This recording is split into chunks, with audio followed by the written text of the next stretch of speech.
You can absolutely get into a great law school with a GPA below 3.0.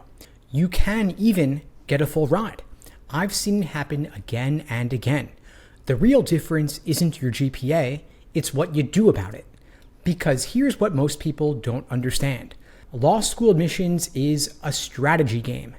If you know how to play and you're willing to put in the work, you can flip the script entirely. I've worked with students who had academic probation on their transcripts, failed classes from freshman year, transferred from four-year schools to community college and back, and had family emergencies, health issues, full-time jobs, all of it. And yet, they got in. Many with scholarships, some with offers totaling over $150,000. Not because they hid their GPA, but because they learned how to reposition it. So if you're staring at your GPA thinking, is it even worth trying? The answer is yes, if you're willing to approach your application like a business case, identify your liabilities, maximize your assets, anticipate objections, tell a compelling story, and most of all, make it easy for the decision maker to say yes. Think about it like this. Your GPA is the problem. Your LSAT is the solution. And what do smart people do when there's a problem? They stop panicking, they start planning. And that's what this episode is going to show you. Step by step, a clear framework to go from GPA regret to scholarship offers that will make your jaw drop. Now, there's a myth that dominates pre-law culture, and it's quietly killing the chances of thousands of smart, capable applicants. The myth is this: your GPA is everything. You hear it from college advisors, law school blogs, and even well-meaning friends. If your GPA isn't above a 3.5, you're basically done. Or if you didn't crush undergrad, don't even bother applying to top law schools. And it kind of sounds logical. You think, well, they need some way to rank applicants. GPA must be the most important number. But that thinking is based on a fundamental misunderstanding of how admissions works. Here's the truth. Admissions officers are looking at the big picture, not just your GPA. And yes, of course, GPA matters, but what matters more is what that GPA means in the context of your application. Say there are two students. Student A has a 3.9 GPA, 158 LSAT, and a solid but generic personal statement. Student B has a 2.8 GPA, a 172 LSAT, an upward academic trend, killer essays, and glowing recs. Who do you think admissions gets excited about? Student B every time. Why? Because they're not just asking, what was this person like in college? They're asking, can this person thrive in law school? Will this person succeed on the bar exam? Will this person bring something unique to our community? And most importantly, is this person getting better? That's what top law schools really want. Not perfection, but the trajectory. They know that a student with a 2.8 GPA who transformed themselves, scored 170 or above on the LSAT, and now wants to take law school seriously, that person is hungry, they're motivated, and that person is going to work. In contrast, someone who coasted through college with straight A's but never pushed themselves, that's not nearly as interesting. So if you've been beating yourself up over your GPA, stop. It is not a permanent label. It's just one data point, and data points can be explained, contextualized, and even outweighed if you know how to do it right. That's what this framework is all about. Because the biggest myth in law school admissions is that your GPA defines your ceiling. It doesn't. In fact, if you know how to position yourself, it can become your launchpad. Now let's take everything we've talked about so far and see what it actually looks like in the real world. James came to me with what he thought was a dead application. 2.9 GPA, no law-related internships, no Ivy League degree, no family connections in the legal world. He'd been told flat out that he had no shot at a top law school. Not from some random stranger, but from a former professor. A 2.9? You're not getting into a T14, let alone with any kind of scholarship. Save your money. Now pause and imagine hearing that after spending 4 years grinding through college. But James didn't quit. He asked a better question. He said, okay, I can't change my GPA, so what can I change? And that's when everything started to shift. We worked together on one goal: make his application so strong that schools couldn't ignore him. So here's what James did. First, he crushed the LSAT. He went from the low 160s to a 172 after months of focused prep. He owned his story. He didn't run from his GPA. He explained it, reframed it, and used it to highlight his growth. He wrote standout essays.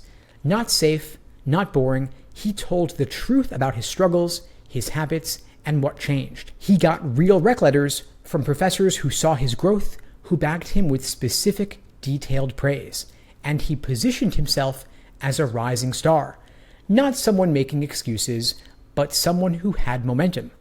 Fast forward to admission season. James gets offers from multiple top 14 law schools. Northwestern gives him a $175,000 scholarship. Yes, you heard that right, and that's not luck, that's strategy. But here's the part most people skip over, and I won't. Your results may vary. Just because James pulled it off doesn't mean you'll get the exact same results or similar. There are no guarantees in admissions. Law schools change their criteria every cycle. Scholarship budgets shift, applicant pools fluctuate, and timing matters.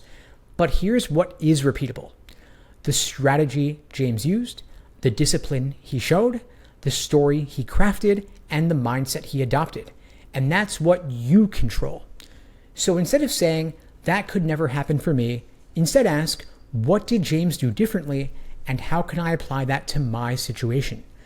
Because when you approach law school admissions like a system, not a lottery, you start seeing options you never knew you had.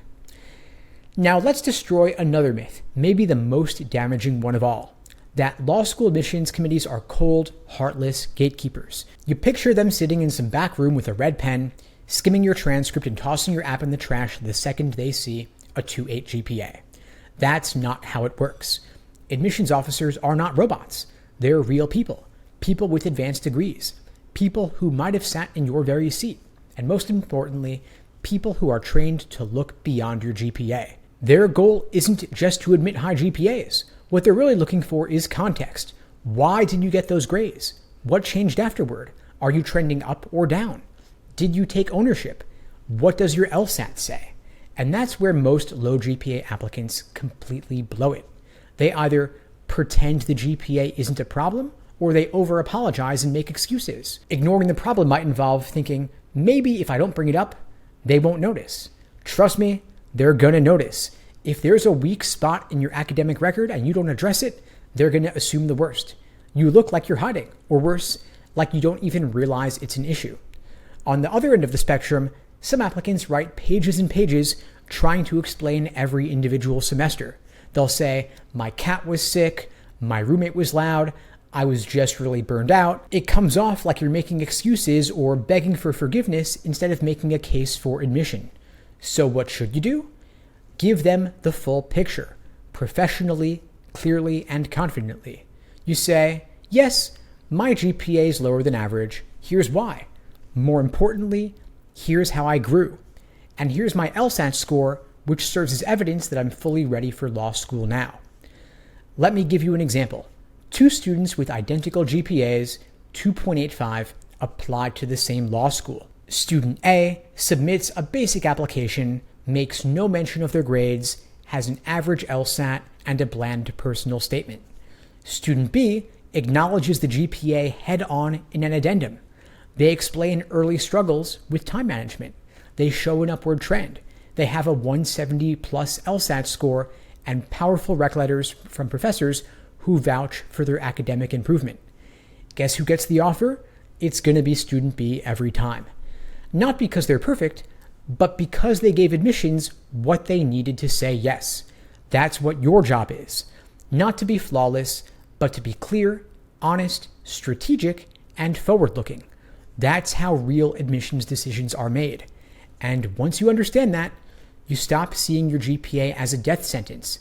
You start seeing it as a story, and stories, when told well, change everything. Now let's talk about the most powerful tool in your entire application, the LSAT. If your GPA is your weak spot, the LSAT is your comeback story.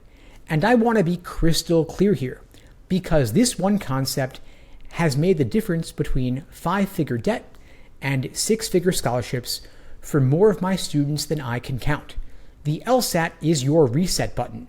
It's your way of saying to admissions, I might have struggled in college, but I'm ready now, and here's the proof. Law school is brutal. Everyone knows that. Admissions knows that too. And they love the LSAT because it tells them with cold hard data who can actually handle it. Let me show you what that looks like in the real world. Applicant A has a 3.9 GPA, a 158 LSAT. Applicant B has a 2.8 GPA and a 172 LSAT. All else equal, applicant B is the stronger candidate. Why? Because the LSAT does what GPA can't. It tests reasoning, reading, logic, and focus, the exact skills you'll use in law school. It's standardized with no curve, no grade inflation, no easy professors, and it's current. It shows who you are now, not who you were at age 19. And more importantly, schools care deeply about bar passage rates and 1L success. And the LSAT correlates more closely with both than the GPA ever has. That's why if you've got a low GPA, your LSAT needs to over-deliver. And here is a general rule of thumb. If your GPA is under a 3.0, aim for 170 plus. If your GPA is between a 3.0 and a 3.4, also aim for 170 plus. And your GPA is above a 3.5, also aim for 170 plus. See the trend? Aim for 170 plus. There is no reason not to shoot for a top LSAT score regardless of what your GPA is. The higher the LSAT, the more likely you are to get in, and the more scholarship money you're going to get. Now, of course, you might not hit a 170 plus on your first try. That's okay. Most people don't by definition. But the mistake low GPA applicants make is they take the LSAT once, score a 157 or even a 167, and they give up. They say, well, I guess I'm just not good at standardized tests. And with that one decision, they walk away from over $100,000 in scholarship money. Let me repeat this. Retaking the LSAT is one of the highest ROI decisions you can make in your life. A 10-point improvement can be the difference between getting ghosted versus getting into multiple T14s, between paying sticker price and getting a full ride, and taking on $200,000 in debt versus getting $200,000 in scholarships. That's the power of the LSAT when you have a low GPA. Now, here's what it looked like for Jennifer, one of my former students. She had a 2.7 GPA and was seriously doubting whether law school made sense at all. But she went all in on the LSAT. She spent 6 months using my system designed for accuracy first, then speed, and finally built real endurance. She did Socratic review every single week. Her final score, a 172, got offers from multiple T14s with money. Was it easy? No. She had to retake the LSAT twice. She worked full time while she was studying. She sacrificed weekends. But the trade-off? Hundreds of thousands of dollars in scholarship money. One test, 6 months, and a life-changing result. And yes, your results may vary. Nothing is guaranteed. You could even score a 170 and still not get into your dream school. But if you don't aim high on the LSAT, if you settle for a good enough score just to get the test over with, you're almost guaranteed to leave money and opportunity on the table. So here's what I tell every student with a low GPA. Make the LSAT your superpower. Let admissions see your score and think, okay, this applicant is serious. Because once you have that, once you show them that you can think clearly, read critically, and stay focused for 3 hours straight, the whole tone of your application changes. Now your GPA isn't the story, your LSAT is. Now let's talk about something almost no one uses correctly in their application, but it can be a game changer, your academic trend. If your GPA is low overall, you might feel like it's like one big F stamped on your application. But that's not how admissions sees it. They don't just look at your final GPA, they look at the direction you were heading. In other words, did this student flatline or did they grow? Let's break that down. Imagine two students, both with a 2.8 GPA. Student A got mostly B's and C's for 4 years, flat trajectory. Student B tanked their freshman and sophomore years, but pulled straight A's their junior and senior years. Who do you think admissions is going to be more interested in? Easy, student B. Because they're showing the one trait law schools care more about than any single number: progress. That tells the school you're coachable, you're resilient, you're not stuck, but you're improving, and you're ready to handle what's coming next. Let me give you an example from a real student I worked with. James, the one who got $175,000 from Northwestern, didn't just crush the LSAT. He also had a very clear upward trend. His transcript had a freshman year GPA of only a 2.3, a sophomore year GPA of 2.7, but junior and senior years, 3.9 and 4.0. You could literally chart the growth like a slope on a graph. And the best part is he wrote an addendum that walked admissions through it. He didn't make excuses. He didn't write a sob story. He said something like this, quote, "Early in college, I struggled to manage full-time work with a heavy course load. I overcommitted. But starting junior year, I made structural changes. I cut back work hours, adopted new study habits, and prioritized my academic goals. As a result, I earned a 3.9 GPA in upper-level courses." It's short, it's direct, and it's clear. That's what schools want to see. Now let me address a common question. But Steve, what if I don't have a huge upward trend? What if I just had a few better semesters near the end? Great question. Any improvement is better than none. Even going from a 2.5 to a 3.3 helps your case. The key is not perfection, it's momentum. Admissions wants to admit students whose best work is ahead of them, not behind them. So if you've had some rough semesters but started turning things around, say that, own it, show what changed, and back it up with specific results. Now let's talk strategy. If you're still in school or taking additional classes post-grad, this is your window to build an upward trend. Load up on academically rigorous courses, especially reading and writing intensive ones. Take classes that align with law school skills: logic, philosophy, political science, economics, and most importantly, get straight A's and document everything. Some students even take community college or extension courses post-graduation to show recent academic success. And that's not a loophole, it's just smart positioning. It shows law schools, I'm not the student I used to be, I'm capable of much more now, and here's proof. So if your GPA is dragging you down, don't hide from it. Use your transcript as a timeline. Highlight the growth, explain the inflection point, and show how you're trending up, not coasting. Because when your trajectory is rising, admissions starts leaning in.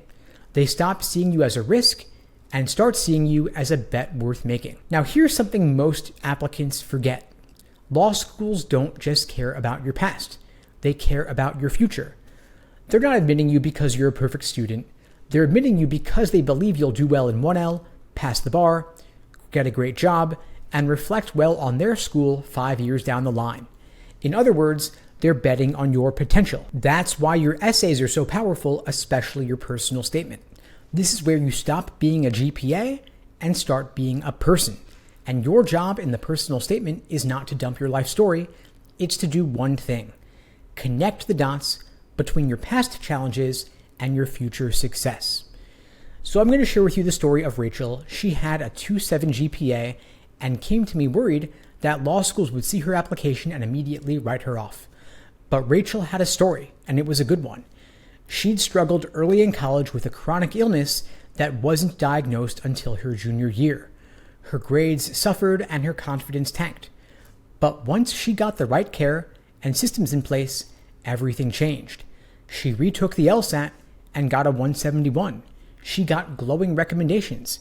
And in her personal statement, she showed exactly how that experience gave her the traits law school required: discipline under pressure, strategic time management, empathy and resilience, and a clear sense of purpose. She didn't frame her GPA as a flaw, she framed it as a crucible, something she went through and came out stronger. And law schools ate it up. She ended up with multiple acceptances, including a full ride to Georgetown. Now, I want to be very clear here. Your results may vary. No one can guarantee what a particular school will decide. There are too many variables: competition, school priorities, timing, and even the mood of the reviewer. But the principle stays the same. If you show growth, schools will take you seriously. Now, what does that mean in practice? If your grades were weak because of burnout, show how you rebuilt your work ethic. If you lacked direction early on, show how your path clarified over time and why law is now the obvious next step. And if you've overcome something personal, health, finances, loss, and you came out more focused than ever, share that. But here's the nuance that separates winners from weak applicants. Don't make it a sob story, make it a growth story. There is a difference between saying, I went through a hard time, please overlook my GPA, versus I went through a hard time, here's what I learned, here's how I changed, and here's why I'm ready now. That second version, that's what gets attention. That's what makes you memorable. Because again, law school isn't easy. They're looking for people who can handle pressure, bounce back, stay focused, and do the work. So use your essays to prove that you're already doing that before law school even starts. That's how you future-proof your application. You don't need to be perfect, you need to show that you're ready. Let's step into the shoes of a law school admission officer for a second. You're reviewing thousands of applications. You have limited seats. Your school's rankings and future revenue depend on students doing well, staying in the program, and passing the bar. So what do you want? You want low risk. And let's be blunt. A low GPA looks like risk. It triggers questions. Will this student struggle in 1L? Will they drop out? Are they going to pass the bar? Can they handle the pressure? Your job as a low GPA applicant is to remove that risk. You need to make it easy for schools to say yes. And that's where the risk reversal system comes in. Think of it like this. Every weakness in your application should be countered with evidence of strength somewhere else. So think about what is the best evidence you can offer. First, let's talk about letters of rec. And most rec letters are garbage. They're generic. They're safe. They're written by ChatGPT. They're full of empty phrases like, so-and-so was a pleasure to have in class, or so-and-so turned in their assignments on time. That is not going to offset a 2.8 GPA. You need letters that say, so-and-so can write like a law student, argue like a law student, and think like a law student already. That means choosing recommenders who can speak to your academic abilities, your improvement over time, your work ethic and intellectual curiosity, and your performance in rigorous, relevant coursework. Let me give you a real example. Michael had a 2.8 GPA, but one of his professors wrote, Michael was the only undergrad in my graduate level policy seminar. He consistently produced top-tier analysis, led discussions with nuance, and submitted research papers that rivaled those of my grad students. That letter reframed his entire application. Admissions stopped seeing the 2.8. They started seeing a serious, capable, high-performing student who thrives in law school type environments. Now, let's talk about your essays. Do your essays contain specific, verifiable achievements? And this is where most applicants mess up. They write vague, abstract statements like, I learned to manage my time better and matured as a student. That's nothing. It's not going to move the needle. You need receipts. Say things like, after earning a cumulative GPA of 2.5 in my first 4 semesters, I restructured my approach. By using time blocking, I joined an academic writing group and prioritized long-term projects. The result was a 3.9 GPA in my final 3 semesters while working 20 hours a week and leading a student legal advocacy group. That tells me you identified the problem. You implemented specific solutions. You got measurable results, even under pressure. And that's the kind of detail that makes admissions nod and say, okay, this person figured it out. Now, if your GPA is shaky, then you've got to prove that you are ready for the intensity of law school. You need concrete evidence of your academic readiness. And you can show this by mentioning things like a senior thesis, a capstone project, or a long-form academic paper. You can show it through honors courses or independent studies, research you helped out with, a class where you wrote weekly legal memos or policy briefs, or feedback you received that shows growth. Remember that admissions is not looking for perfection, but they are looking for proof.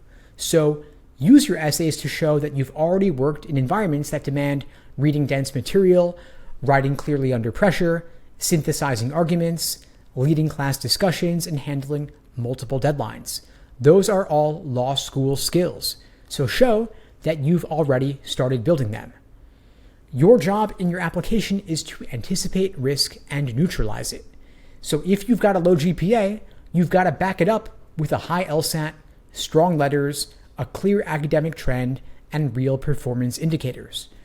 Don't make them wonder. Don't make them guess.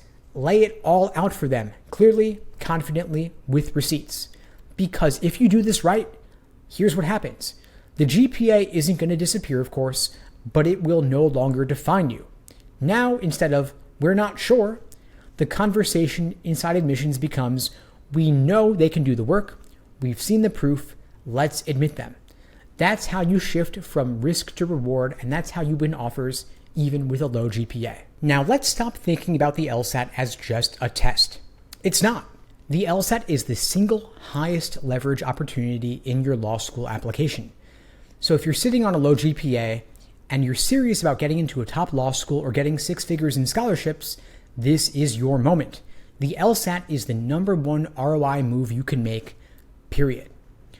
Now, most people think if I go from a 164 to a 169, it's just a small 5-point improvement.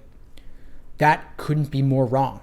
That 5-point jump could be worth $100,000 or more in law school scholarship money.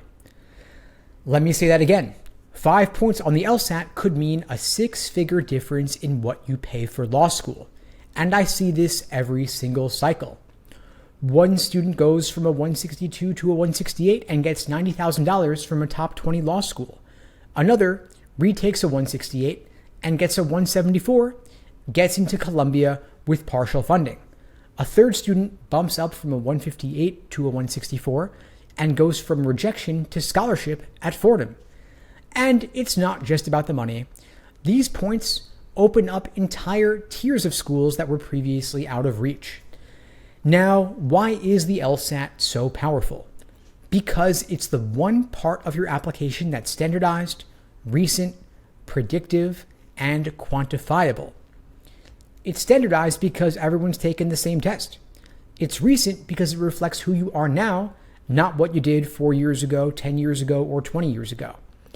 It's predictive because it's correlated with your first-year law school grades and your bar passage rates. And it's quantifiable because it makes you easy to slot into the medians, quartiles, and the rankings.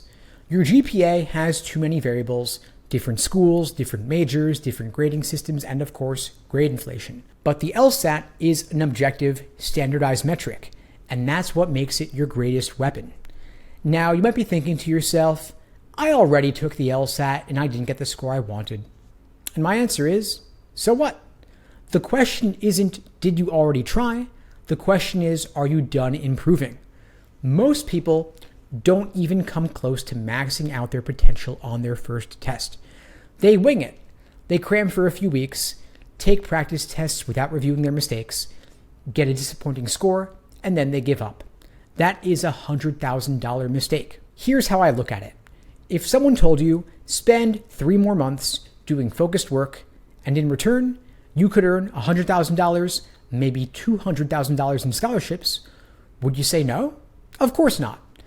But that's what most people do when they decide not to retake the LSAT.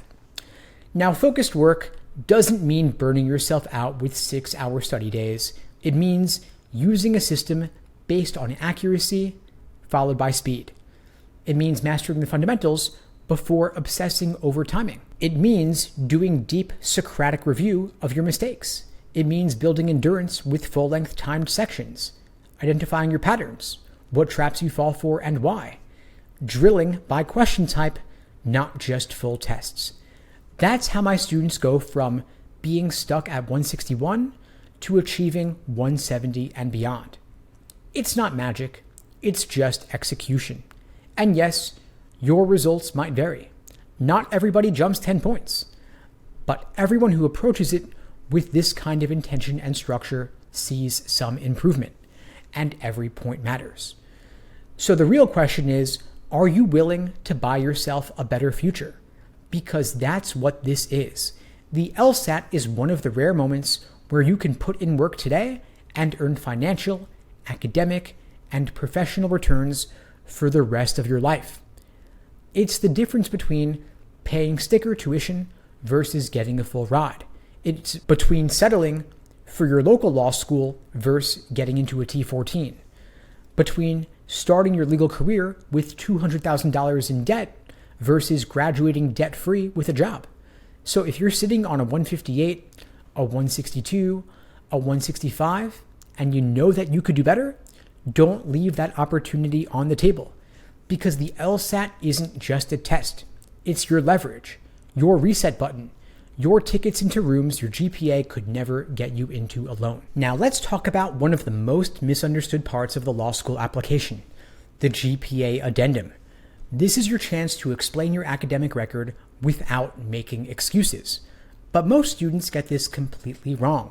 They either skip it altogether and let admissions assume the worst, or they write something vague, defensive, or flat out whiny. So now I'm going to show you exactly how to write an addendum that actually helps your application, and do it by showing you a side-by-side comparison of what works and what doesn't. A bad addendum might say something like, quote, "My grades dropped because I was overwhelmed. I've since worked on managing my time and improved a bit." Let's break this down. It's vague. What does overwhelmed mean exactly? Midterms, life, social anxiety? It's passive. Grades dropped, like it just happened to you. There is no ownership either. What did you actually do to fix it? And there's no data. What specific improvement are we talking about? This kind of statement actually hurts your application more than it helps.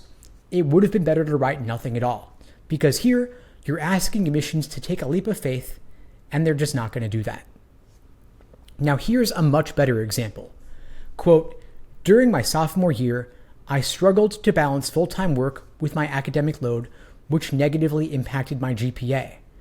However, beginning junior year, I reduced my work hours, created structured study systems, and sought out support from academic mentors. As a result, I earned a 3.9 GPA across my upper division coursework in political science." So let's break this one down. It has a specific cause for the low GPA, full-time work, and academics. It also has ownership. The writer names the problem and owns it. They also talk about concrete changes where they did something about it, and there is a measurable result. This applicant didn't just improve, they earned a 3.9 GPA in relevant upper-level courses. This is what admissions wants: clarity, accountability, evidence, and growth. You don't need to write 3 paragraphs, and you don't need to sound like you're confessing to some awful crime. You just need to answer 3 questions. What happened? What did you change? And what's the outcome? If you're still in school or taking post-grad classes, you can include that too and write something like, quote, "I recently completed 2 logic and legal writing courses through UC Extension, earning A's in both, to demonstrate my academic readiness for law school." Boom, that's it. Now, don't overdo it though. This is not the place to get emotional or self-indulgent. Avoid language like, "I've always struggled with school," or "I don't believe grades reflect who I am," or "I was going through a lot emotionally at the time." That kind of tone turns your addendum into a personal diary entry. Instead, think like a lawyer. State the facts, own the responsibility, present the evidence, and move on. Your goal here is not to erase the past. It's to show that your best work is still ahead of you. Now, if you've got a 2.8 GPA, the path to law school is going to be harder. No question, no sugarcoating it. You don't get to be the safe admit. You don't automatically get scholarship offers. You don't have the luxury of sending in a half-baked application. But that doesn't mean you're out of the game. Far from it. Because now you know what to do. You know that admissions is a strategy game, not a GPA contest. And you know that the LSAT is your reset button. You know your GPA doesn't tell the whole story, but your trend, your essays, your LSAT, and your rec letters do. And you know that you can flip the script, not by hiding your weaknesses, but by turning them into proof that you're ready for what's next. And if you've made it this far, here's what that tells me. You're not the kind of person who gives up at the first sign of resistance. You're not the kind of person who sees a 2.8 on their transcript and says, well, I guess law school's not for me. Instead, you're the kind of person who says, watch me. Because everything we've talked about, it's not theoretical, it's not feel-good advice. It's real, it's repeatable, and it works when you work it. So if you're willing to show up, put in the hours, study like hell, rewrite your application with intention, and make the schools see you, not your GPA, then you don't need to be perfect. You just need to be undeniable. And that starts the moment you decide to stop waiting for permission and start building a strategy that gets you where you want to go. Because no matter what your transcript says, your past doesn't define you, your LSAT can.